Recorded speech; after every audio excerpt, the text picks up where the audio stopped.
बेटा मुझे भी पानी दे दो। मीता गुस्से से उस आदमी के घर पहुंच गई और उससे देखा वह बूढ़ा आदमी के पास ढेर सारे सोने के घड़े रखे थे और कुछ मिट्टी के भी पड़े थे साइड पर। उतने में गौरी पानी भर कर लाती है, उस बूढ़ा आदमी को पानी देती है और वो आदमी गौरी को धन्यवाद करता है। फिर मीता बोली, तुम्हारे पास इतने घड़े क्या करोगे इतने घड़ों का? वह बूढ़ा आदमी बोला, मीता तुम्हें ज़रूरत है क्या वह घड़ों की?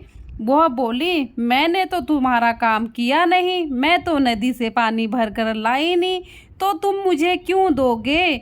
बूढ़ा आदमी बोला, कोई बात नहीं बेटा, तुम रख लो अगर तुम्हें ज़रूरत है तो।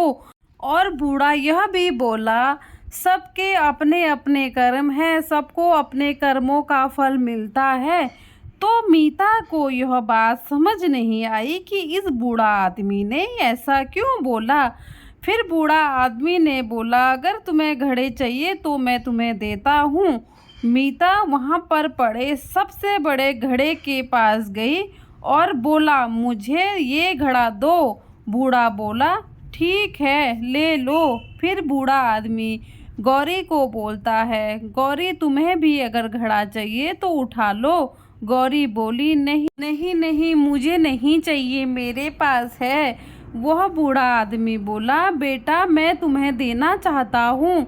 फिर वहीं पर एक छोटा सा मिट्टी का घड़ा पड़ा था, तो गौरी ने वह घड़ा उठा लिया और वह दोनों घर चली गई। जैसे ही वह घर पहुँचते हैं, गौरी बोलती है, मीता चलो हम कल भी पानी भरने साथ में चलेंगे। और ऐसा बोलकर मीता अपने कमरे में जाती है।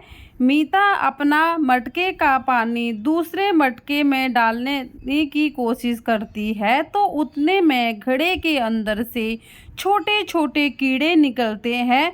वो कीड़े सारे मीता के सर से लेकर पैर तक उसके शरीर पर चिपक जाते हैं और सारे शरीर पर छेद कर देते हैं। फिर मीता सोचने लग गई कि ये इस बूढ़े आदमी के करामात है, इसीलिए बिना कुछ कहे इसने मुझे घड़ा दे दिया। और सोच में पड़ गई, बोलती है कि मैं अभी जाती हूँ उस बूढ़े के पास और उसको सबक सिखाती हूँ। वह मीता उसके पास गई। वह ना ही वहाँ घर था ना ही वह बूढ़ा आदमी। मीता देखो तो ये क्या हो गया, और आवाज़ लगाने लगी, बूढ़ा आदमी सब यह तुम्हारी वजह से हुआ है, कहाँ हो तुम? उतने में वो बूढ़ा आदमी बोलता है, तुम्हें अभी भी सबक नहीं मिला, तुम्हारा घमंड अभी भी नहीं टूटा। मीता बोलती है, तुम सबके साथ यही करते हो, तुमने देखो मेरी क्या दुर्दशा कर दी, मैं मुंह दिखाने लायक नहीं रही, मैं क्या करूं?